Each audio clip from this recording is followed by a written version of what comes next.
Welcome back, everybody, to another episode of Street Tales. This is a special one for me. I've got my baby girl with me, Alina. She wanted to do an episode with her dad, and she wants to try to articulate what it's like being the child of somebody who transitions from civilian life. I was in insurance sales, banker, things of that nature, transitioning into law enforcement. She's been with me, obviously, from the beginning. She's been to all my graduations. She was pretty young. We were trying to figure out how old she was when I started my career with Hillsborough County. I think she was 4 or 5, maybe. I think we figured out maybe third or fourth. She was 4 or 5 because she wasn't in school yet, so that's what it was. But baby girl, I'm very excited to have you here. Say hello. Hi, everybody. I don't know how to start this. It's perfect. It's perfect. Well, we were talking a little bit. What do you remember from Hillsborough County? Well, I remember, I'm trying to think back. I was really young, but I remember, when you were first, getting into it, how you would always, be gone for trainings and stuff because you had those stupid glasses that you used to wear and your bald cut head. And that's when, obviously, we met Uncle BJ. That's correct. So that's when I, met him in life. And I remember you would always, be shining your boots or whatever, and I would always be like, why are you doing that and stuff? Because I don't know, because I've never seen you do it before. So I thought it was, interesting to see.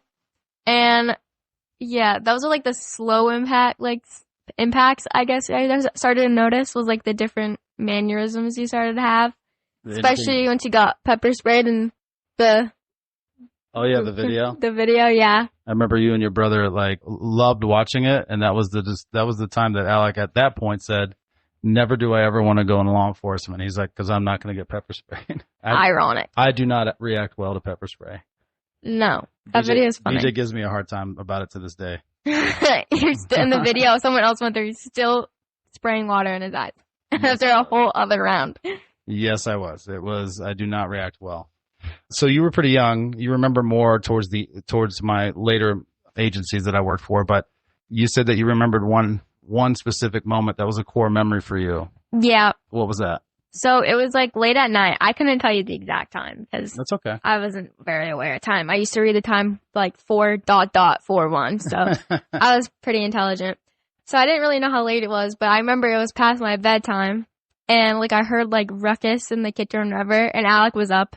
So obviously if my older brother's up, I'm going to have to go see what's up because I always follow Alec around. So I go into the kitchen and I see Mom, she's not panicked, but she's just stressed. And then I look at your shirt because your uniform at the time was white, and I see blood on it. And I remember getting to start crying, and I'm like, oh my gosh, Dad, are you okay? What happened? And you're like, oh, it's nothing. And you start laughing like nothing happened. But I'm over here 4 or 5 years old, and I'm like, my dad has blood on his shirt, and it's past my bedtime, and Mom's cleaning it off. It scared me, and I think that's the first time I realized how, I guess, in danger you could be in a law enforcement job. Mm-hmm. And I remember asking you about it, and you're like, oh, it's nothing. We just got in a fight and his blood got on me. You're like, it's nothing. But in my mind, I was like, oh my God, he got shot or something. But it was not much, I guess. Yeah, I don't necessarily remember exactly what caused that because that has happened many times, especially when I was in Hillsborough County. Hillsborough County, I was in a very violent area. And so fights, things like that would happen a lot. But I'll tell you this. I don't know if you remember this one. This is one of my core memories. I was working, and I was actually responding to a large-scale fight. There was probably 30 or 40 people fighting, and I was maybe an hour away from the house. And your mother kept calling me, and we always had a rule that if you called me twice in a row, I would stop what I was doing and pick up. And so she called me, and I want to say that I picked up on the second call, but I can't remember that exactly. I was in the middle of arresting somebody, and I had just put the handcuffs on. Is this when Alec got his head? Yes. Okay. And so I'm in the middle of arresting someone. There's chaos all around me. There's probably 9 or 10 deputies. We're all arresting people, and I just put handcuffs on. And your mom goes, Alec hit his head. I have to take him to the hospital right now. He's bleeding everywhere. And I said, okay, give me 5 minutes. I'll call you right back. I had to call another deputy to take the guy I was arresting. I ran to my patrol car, called my sergeant. I was going lights and sirens back to that because I didn't know. That's all I had. That's the only information I had. Alec hit his head. He's bleeding. Going to the hospital. Called my sergeant. Said, hey, this is what's going on. I'm on the way to the hospital right now. I have no idea what's going on. And he was a good sergeant. Was just like, do whatever you got to do. Family first. And so I left the chaos and I'm driving, booking it. We ended up going to like a walk-in clinic or whatever. I get there. Alec is already being seen by a doctor. He ended up needing to staple his head because he had been jumping on his bed, almost like. I can tell the background of it. Yeah, hold on. I'm going to get your side. And I'm just telling you what I saw. And he had been jumping on the bed and then fell off the bed and hit his head on the corner of like the windowsill or something and split the back of his head. He still has a scar to this day. And you had your pajamas on, but tucked into, you had pulled pants on over it. Your mom was a mess, crying. You were fine until you saw me. Then you started crying. But what was relayed to me is that when that all happened, Alec was crying. He was like, he thought he was dying because he was bleeding out of his head and it hurt, obviously. You jumped into high gear, put your clothes on, grabbed a towel. You had everything you needed, got in the car, and you were locked in, whatever needed to be done. And then it just kind of adrenaline dump. And I think you were maybe 4 or 5 at that time. Yeah. So what is your side of that? Okay, so obviously, like, it was like a normal night routine for me, Alec, and Mom, because you worked night shifts at the time, right? Mm-hmm. Can't remember. So we had this like long, like hallway leading to me and Alec's bedroom. We shared a room, and our beds were on each side of it. So we like to like run down the hallway full speed and jump on our beds, cause I don't know. So like we were doing it, and Mom's like, "Okay, you guys, like, we need to go to bed. Like, you need to go to bed." And me and Alec were like, "No, one more." And Mom was like, "No, go to bed." And we're like, "No, we're doing one more because, you know, we're kids and we don't listen to our mom.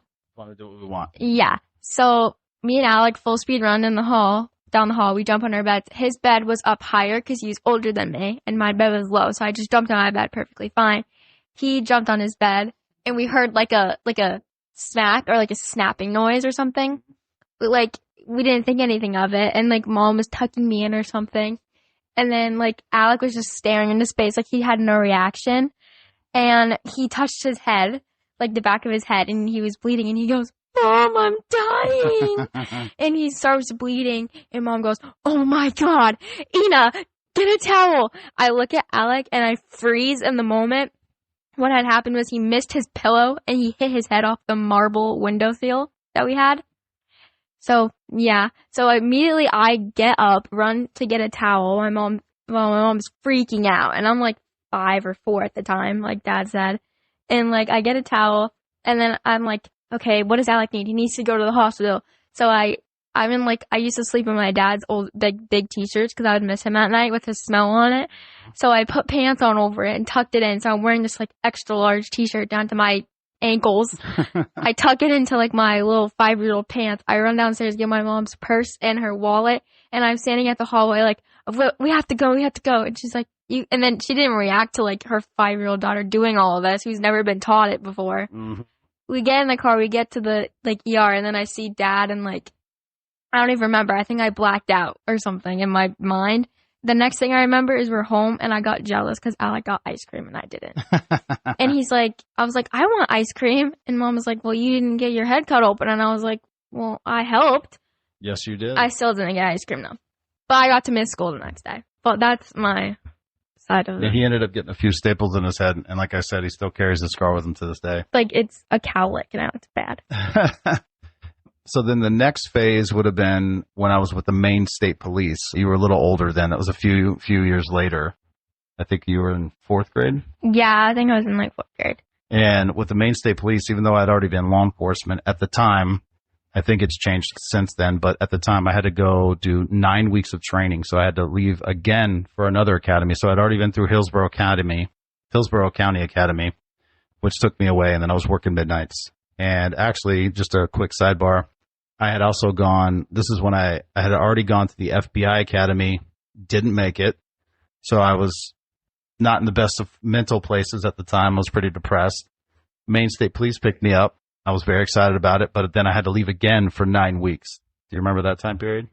Yeah, I remember because we and Alec had just started a new school at New that state? time. Yeah. Yeah, we were new kids in the new state. And I remember being really nervous and stuff. And it was because, like, you didn't make it in, like, the FBI. So I remember, like, you telling us that. And It kind of worked out because otherwise we would have had to go to Alaska. Yeah. No, which would have been. Yeah. I remember, actually, when you told me that, I was like, Alaska? Okay. Yep. Yeah, so we were in Maine, and we've never been to Maine, but it turned out to be an amazing state where we met a lot of amazing people. But Absolutely. at the time, we didn't know that. So I remember, like, Dad being like, I'm going to have to go away again. Like, one time when he was dropping me off at school or something, and I was like, again? Like, didn't you just leave? Little did I know, in the future, he would always be gone. Yeah, it's just kind of how it worked out. Yeah. But, yeah, that's about the most I remember about the training. And then, like, I remember you being gone and then I remember going to your graduation. Yeah. What did you think about that? I liked it. I'm trying to remember. I think that was the first graduation I really, like, kind of remembered. Yeah, you were pretty young when I was in Hillsborough. Yeah, I don't remember that really. Yeah. And then the Maine State Police was pretty short-lived. I think I only 10 months maybe as a trooper. I can't remember. Yeah, not very long. And this is not normal, but I got a call. So I still wanted to be a federal agent. It's just I had it in my head, like I've said in previous episode, I was done doing domestics and traffic crashes all the time, every single day. It gets exhausting. I wanted to be a federal agent. So then I went to the Secret Service Academy, and they called me on a Thursday, and they said, you need to be here Sunday. So I had to give like 1 day notice, really, because I had to turn all my shit in, and I had to go. Maine State Police was great to me, though. The lieutenant, who's now the colonel of Maine State Police, was like, you always have a home here. You were great. Do what's best for you and your family. And so I left again. Do you remember that? I was gone for months at that point. Yeah, that was the longest training. Yeah, it was. Was when you were gone. And I remember being like sad all the time. I was like, where's Dad? Where's Dad? Because I was so young. Yeah. But I started to understand it as I was getting older. And like, I remember like I was really sad, but then Mom told us that you were in DC for training. Yeah. So with the Secret Service, you start off in FLETC, which I was in the one in Georgia, but there's one in Georgia, New Mexico, and then one in Botswana, Africa. So I thank God I didn't have to go to that one. This was during the big hiring. This is when Trump got elected and he wanted to hire a bunch of Border Patrol agents. So anyway, they flooded all the FLETC training facilities. So we trained there. I can't remember how long it was. I think it was, I want to say 4 months. I can't remember exactly, but I was in Georgia and I couldn't have anybody there because you're on campus, on base, or however you want to phrase it, secure facility. And I was living in a dorm room. I had to share a room with somebody and a bathroom. It was ridiculous. But anywho, but then when you're done with that, you get like a 2-week break, and then you go back for additional, more specialized Secret Service training where we learn protection, and we learned about, you become experts. Every Secret Service agent is an expert in genuine currency. So anyway, that's another 3 months. Yeah. I mean, it's the most training that you could possibly have. That's why I keep saying I'm probably one of the most highly trained law enforcement. Like, I've been through so many fucking academies. You have been. I remember like being super sad, but it was like half of your training was through the summer. Yep. So Mom was like, we're going to go drive up to DC to see Dad during the summer. I mean, Alec, we're super excited. And like, I remember packing up the car and like getting ready to see you. But I remember you're like, oh, I have a present for you when you get back. But I don't think Mom knew that not to tell us it was a PlayStation. Oh, yeah. So me and Alec, all we would talk about was the PlayStation. We seemed more excited about the PlayStation than actually going to see our dad at the time. But yeah, it was, pretty we were like, what, 7, 8? I don't remember. A little older. Yep. And then we basically lived in a hotel for a couple weeks while we watched Dad train. But it was like cool to experience DC from like going from Maine to DC. It's really different culture wise. Yes, it is. And I was like, whoa. And we also snuck my hamster in to the hotel. Yes, we did. That's funny. Yes, we did. I tried to make it somewhat fun. Museums, all that kind of stuff. We hung out with agents every night. I mean, that's the kind of one of the, try to make it some sort of a benefit, but you got to hang out with federal agents a lot. I did meet a lot. Most people never met one, and you got to hang out with a bunch. Yeah, I met a lot of them. I remember not many of them had kids. They're all very young. Yes. So I remember them looking at us like, you have kids, Martin? Older kids too. Yeah. At the time. Yeah. And so then I get done with Secret Service training, and I'm super excited. I'm pumped. And that's when I learned that again, I'm not going to say they lied to me because they were like, you're going to travel a lot. And I'm like, yeah, no, that's going to be great. I want to travel. I want to see the world. I want to do these things. But we don't travel, or when you're with the Secret Service, you don't travel like a normal travel. You don't say, hey, I'm going to go here, and like you have weeks to plan it. It's like, no, they call you on Wednesday or Thursday and say, hey, tomorrow you're going here for a week, 2 weeks, whatever it is. And that's how it is. So I missed a lot of birthdays. I missed a lot of games. Yeah, actually. This year I played soccer. This year he only made it to like one of my games. Still happy I made it to one. Yeah. But it's like, oh, well, I remember one birthday he was there. I was excited that he was there. Like, I'd always be like, Dad, are you going to be able to come here? Or like, are you going to be here for Thanksgiving or Christmas? Like, which one? I'd rather it be Christmas. And like, it was always like a battle or not. Yeah. And I remember being sad a lot, but like, I got used to it eventually because, I don't know, you'd be like, yeah, I'm going to China, and you'd bring back like stuff, and everyone at school was like, oh my gosh, those are so cool. Or one time you brought me back like M&Ms from the White House, and I thought that was so bougie. Yes. I was like, yeah, guys, these are my M&Ms from the White House. Don't worry, humble brag. Yeah, I was very, what is the word? What is it? What's the word? Humble. I was very humble. What can I say? Oh, yeah. But yeah, I remember one birthday you were there, and I was super excited, and then you're like, Alina, I have to leave tonight to go on a trip. And I was like, what? You're like, yeah, I just got called and I have to leave. I'll be gone for a week. And I was like, okay. And I remember my friends were there, and all their dads are obviously like home all the time. Yeah. And like, they're like, what? He's leaving? I'm like, yeah, this is just part of his job.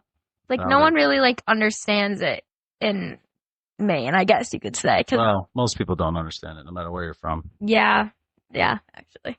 Yeah, I remember because I would go try to talk at the schools, and I enjoy that. That's still something I try to do even now, just to talk about law enforcement, the different levels and the different agencies, and try to give exposure to people who may have never met a federal agent or even thought about law enforcement.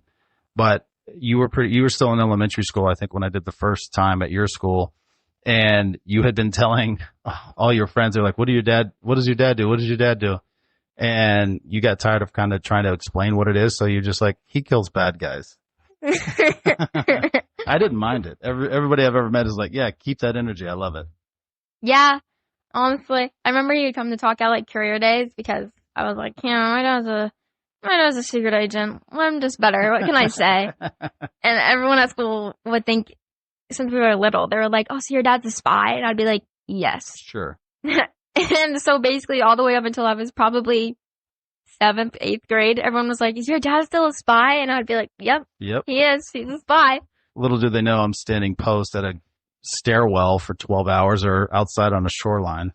No spy activity whatsoever. Ridiculous. Yeah, honestly, once you started telling me like what you actually do, I'm like, oh, I don't want to do that. I don't want to stare at an elevator for 10 hours straight. No. Like, it's bad. And all my teachers became very invested in you. Yes, they did. They would be like, where's your dad now? What's he doing? And I'm like, to be quite honest, I don't know. I have no idea. He's probably in some part of the world with one king or queen. And they're like, what? And I'm like, I don't know. He told me like last week. I don't remember where he is. Yeah, it's like, you and Alec, I can't remember what you call it, dad stories or whatever, because... Dad lore. Alec calls it dad lore. There you go. Because I would just be trying to, I was just in Rome and I met the Pope, or, I was guarding the King of Norway or whatever, some king or queen or whatever. And I'm just trying to talk about it and explain what I was doing. And they're like, yeah, okay, Dad, we got it. Yes, you would just be like, yeah, I'd call you after school, just mind my own business. I'm like, what are you doing? Oh, I'm just in Paris at the Louvre. I saw the Mona Lisa. I saw the Eiffel Tower. I mean, I guess it's cool. Well, we're going to Paris soon, yes, so. We are going to Paris. But at the time, I was like, oh, okay. Well, that ties in because I would try to bring, the goal was to bring my kids to as much stuff as I could because I tried to share the experience with them. And Alec was the oldest, so he came with me first. Hate this story. I love this story. And little backstory, Alina has been in love with Leonardo DiCaprio forever and always from the Titanic. And it's just funny how that works out. But this ties into the story. So I brought Alec with me to LA. I was doing an advance for Vice President Harris at the time. And I made friends in LA because I like to go out and I like to meet people. And while I was there, I made friends with an individual who owns a record studio. And it's just, my son was very involved and very excited about music. He was still, how old was he? 16, 15? No, he was a senior in high school. This was his senior year. This was his senior year? Yeah. Okay. Sorry. So he is like, I don't think he had turned 18 yet. No, I think he was 17, still 17. Yeah, he was 17, yeah. And so I was like, come to LA with me. So we spent a week in LA, and he got to see Air Force Two. He got to see the motorcade. He got to see all that. And I was like, hey, do you want to go? I want to show you a professional recording studio. He's like, yeah, absolutely. And great time. And they have recorded a bunch of platinum albums, a bunch of stuff. And I'm not really musically inclined. Like, I don't know how to read music. Both my children do. And it was great. Well, the owner of the studio was like, hey, you should come to this event tonight. It'll be fun. And I was like, yeah, sure. He's like, yeah, and, bring your son. So me and Alec go. I had no idea what it was, but it was a memorial for a producer who had passed away. And part of the audience was Martin Scorsese and Leonardo DiCaprio. And because I knew the owner, we ended up going to the back room. And I was more fascinated with Martin Scorsese. And I mean, my God, one of the greatest directors of all time. And just to hear him nonchalantly talk about how he came up with The Departed and these different movies he was working. But Alec was locked in on Leonardo DiCaprio, and we were taking pictures and videos, not selfies with him, because, again, we're at a memorial, so it's somewhat of a somber situation. But we were talking, but we ended up hanging out with him for probably 2 or 3 hours. And afterwards, I was like, hey, Alina, guess what? We hung out with Leonardo DiCaprio and Martin Scorsese. I was so mad because I actually had been offered to go to LA first. Yep. But I was like, oh, Alec's graduating and he's going to go to like the Marine Corps, like boot camp and all that. So I was like, okay, like I'm just a sophomore. So like Alec can go. Like Dad will go to LA more than once. And then they meet Leonardo DiCaprio. I remember when Mom told me, she goes, I was in the shower. Yeah. I remember this moment like it was yesterday. I was in the shower, just chilling, and Mom goes, Alina, like, what? She goes, I don't know if you want me to tell you this. And I go, what? Like, I was like actually genuinely scared. She goes, oh, Alec and Dad met Leonardo DiCaprio. I literally started sobbing in the shower. I was so sad. And then I called Dad and started yelling. I was like, what? Why did you be like, oh? And he sent me a video, and in the back of the video, you just hear, Alina's gonna die. I was so mad. I remember I went to school, and I told all my teachers, I was like, that's what just happened to me. And they're like, oh, that's so cool for your brother. I'm like, no, it's not. It's supposed to be me. Like, what? I was so mad. Well, since we're talking about your brother and going to the Marines, and I'm going to have him on here at some point. He's in combat training right now, so he's getting his ass kicked. Yeah. I mean, he already graduated from boot camp, but now he's doing his combat training. Alec was a musician and loved video games, not really into sports at the time. And it was the end of his junior year. And I'm like, son, what are you doing here, bud? Like, what's your game plan? Because I need you to be motivated to do something. Going to college, going to the military. What are you doing? He's like, I don't know. I was like, well, you need to figure it out. And so he, on his own, went and talked to a bunch of recruiters. And he came home. How did he even get that idea? Oh, it was you, because you were like, the military is a good option. It is a great option. I'm trying to think how he randomly thought of it, but now I remember. Well, both of my parents were Marine. Your grandparents are both Marines, so yeah, it doesn't surprise me. And Uncle Taylor is a Marine. That is true. I was never in the military, so I just, it's one of those things that I have to live with. But anyway, he's like, I want to be a Marine. And my initial response was, why? Like, go Air Force, something like that, something easier. He's like, no, I want to be a Marine. I'm like, well, you're going to have to learn how to do a pull-up or something, bro, because I've seen you carry a gallon of milk, and I don't know if you're going to make it. But he took that summer and year, and he started running, working out. And again, you could probably speak more to it because I was, as we've already articulated, I was gone. I was actually living in D.C. at the time. Oh, yeah. I call it the Great Alec Change. Mm-hmm. So, like, freshman through junior year, he was like, sorry, Alec. He was kind of a nerdy kid, King of the nerds. He was king of the nerds, right? No one really like they knew him as just like the smart kid, right? So then after he ended junior year, I was like, okay, I'm just vibing. And that summer he's like, oh, I'm going to join the Marine Corps. And I was like, okay, why? Again, because I remember like Dad telling me about it. I was like, Alec, you don't really look cut out for the Marine Corps. At the time. At the time. But it turns out he really was. And basically he started working out. I remember one time I saw him, I was like, that is not my brother. He started wearing like tank tops, like a douche. He got his hair like. I take offense to that.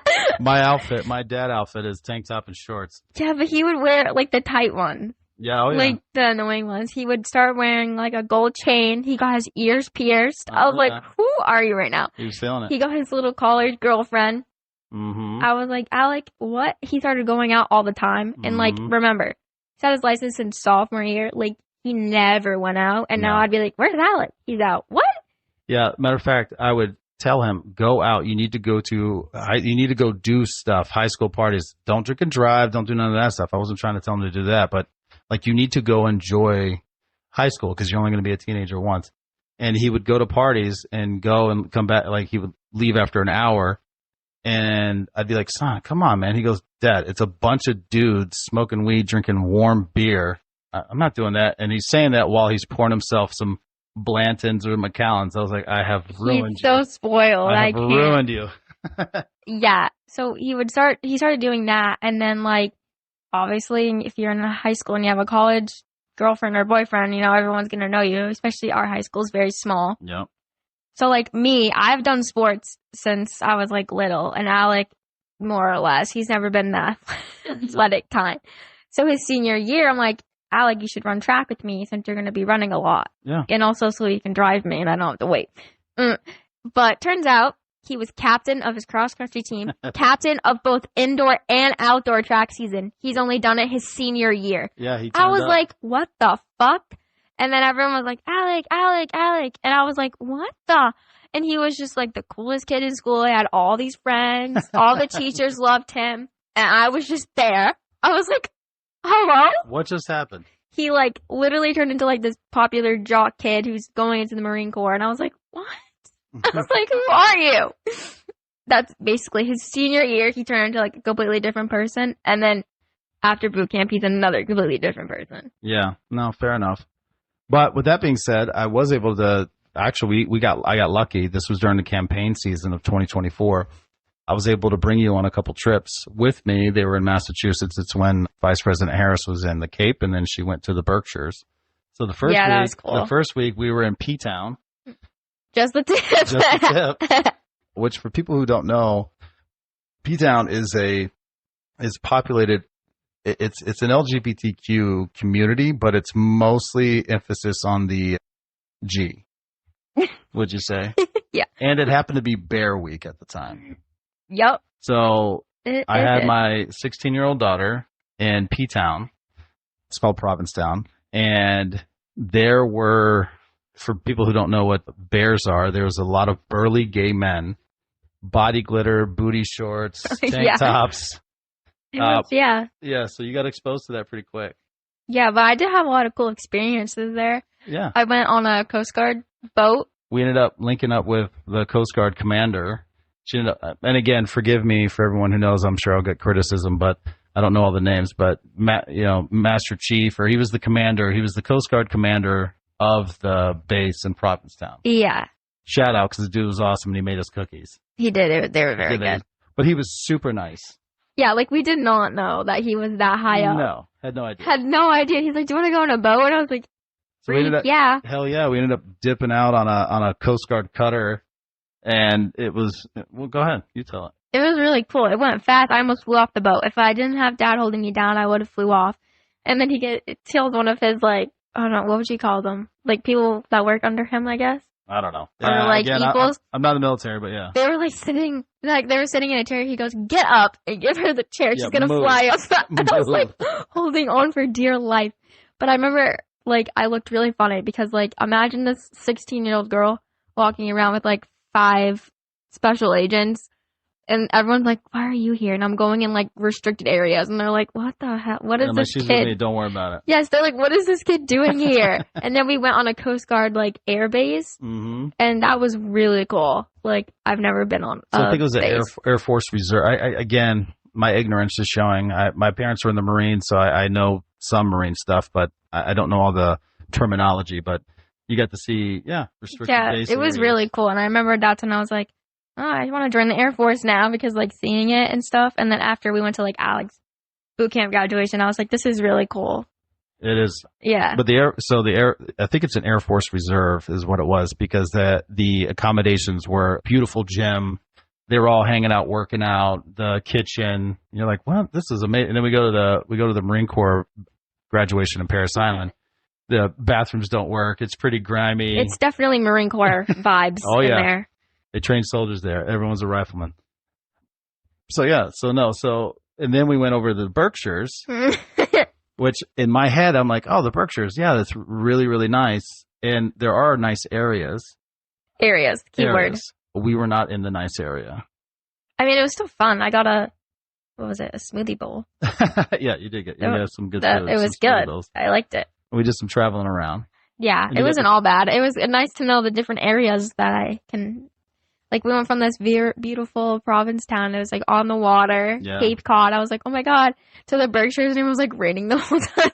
Yeah, it was, Cape Cod was beautiful, and we were, like, an hour away. So, like, she spent a lot of time with me in the car, which I loved it. I didn't give a shit. I did, too, because I got coffee, too. Exactly. But what did you think watching your dad work as a Secret Service agent doing advance? I thought that you were really cool. I'm not going to lie. And I remember that was the first time I've ever seen him. Had been in the Secret Service since I was in like 4th grade. And now I was sophomore. Nope, this was summer of sophomore year. I was about to be a junior. And I was like, now I'm seeing my dad actually work in like what he does on these trips. Because like I've never experienced, because I've already been too young and had school and stuff. So I went and I was like, this is so cool. Like I met the other agents, and like you would think that secret agents would be super serious and stuff, but they crack jokes all the time. Like it's actually super funny. And, like, it's kind of cool when they walk in and actually do their jobs. Like, they actually blended pretty well. And, like, I remember seeing, like, the people set up for the Vice President Kamala when she was the Vice President and stuff. And it was, like, super cool. I was like, my dad's part of that. Or, like, when he would send pictures with him in the background of important people, I'm like, that's my dad.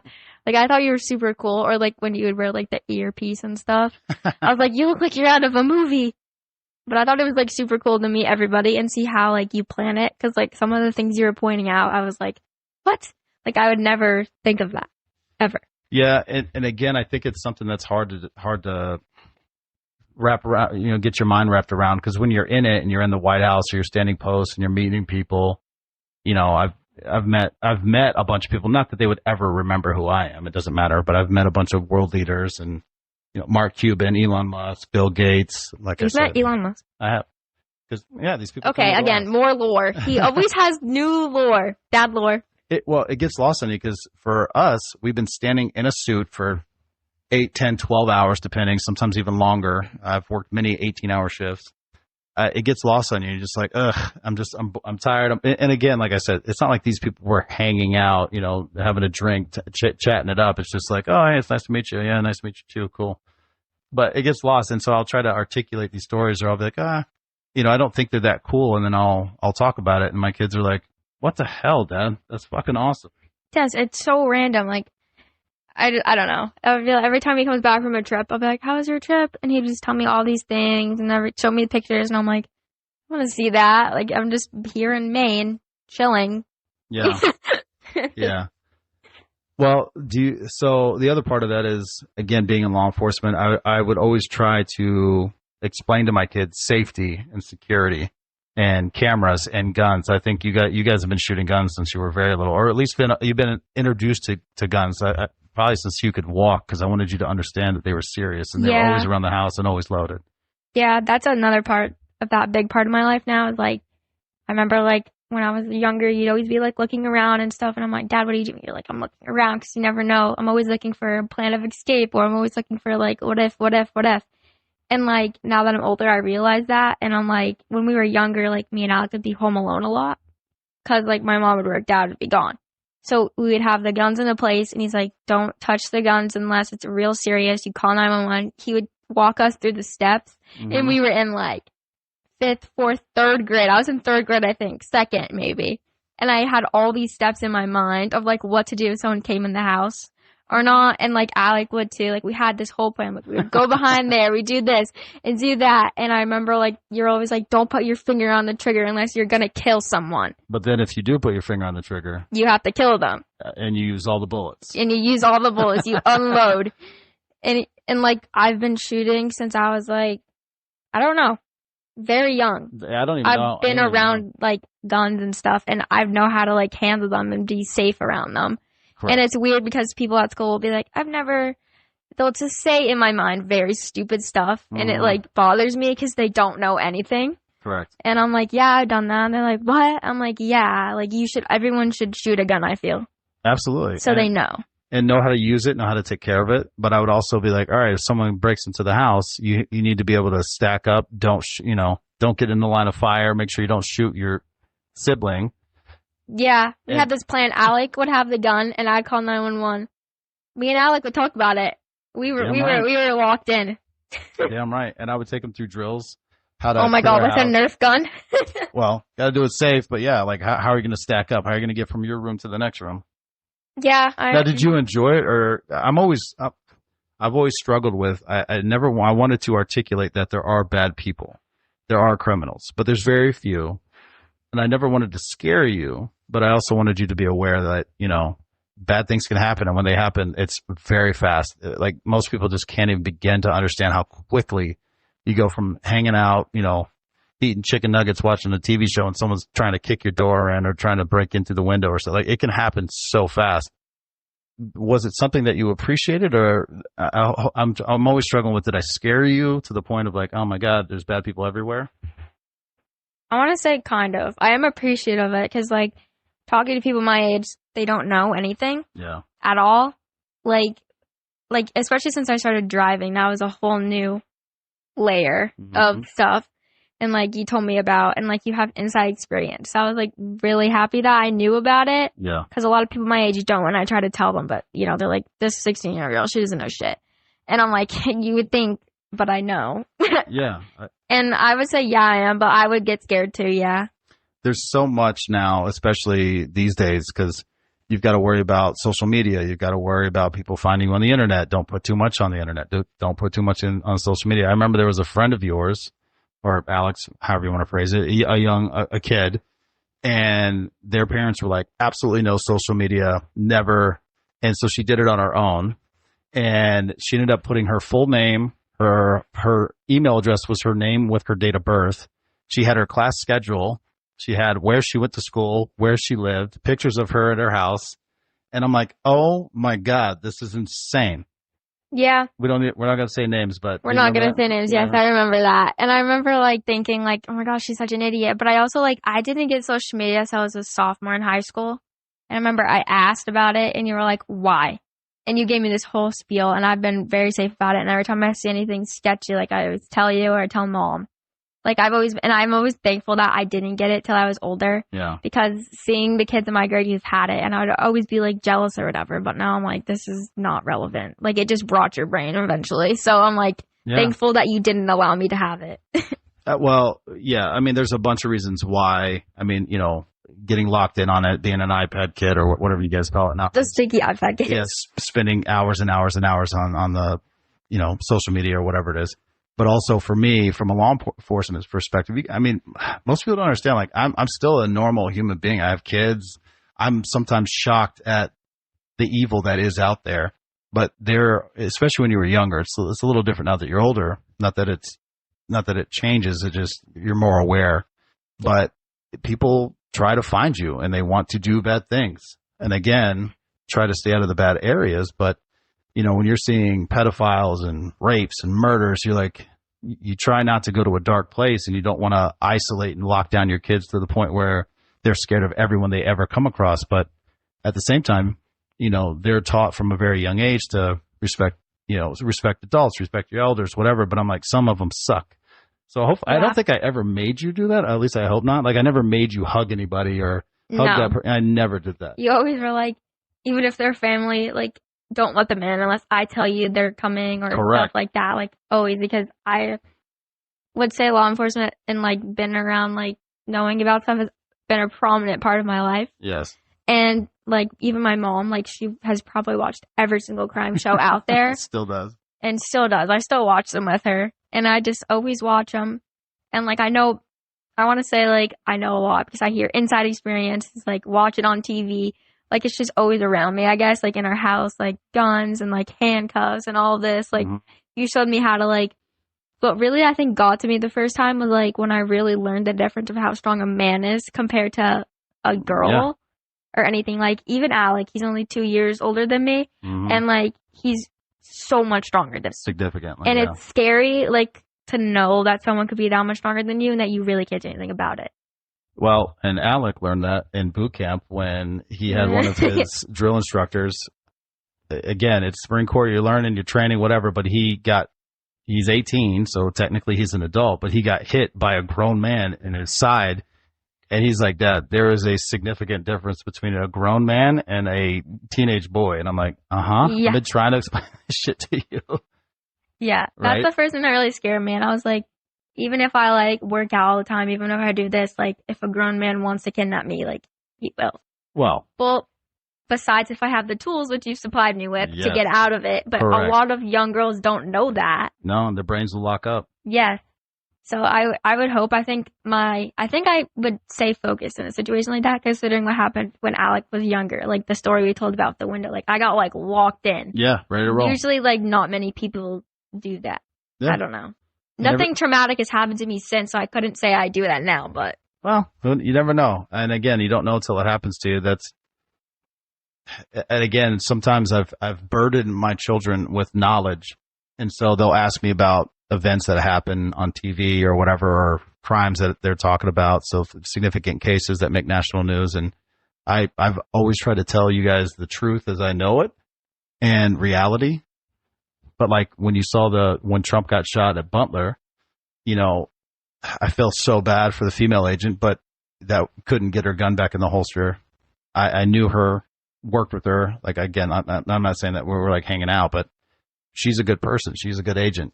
But until you start getting shot at, you have no idea how you're going to react. You can think about it a million times. You could train a million times, but until shit starts happening, you don't fucking know.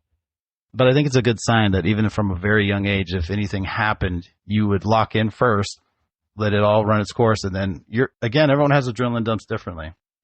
I started like sobbing. Some people cry. Adults still do that though. They'll have adrenaline dumps. They cry. Uncle BJ and I, we usually have to pee and our legs get tired. That's where our adrenaline goes. It's actually funny. So you don't know. Well, baby girl, we've been on for a few minutes. Anything else you want to talk about? Any other stories you remember? I mean, they're all just like little stories that all like tie into the same thing, I guess. Like, go ahead.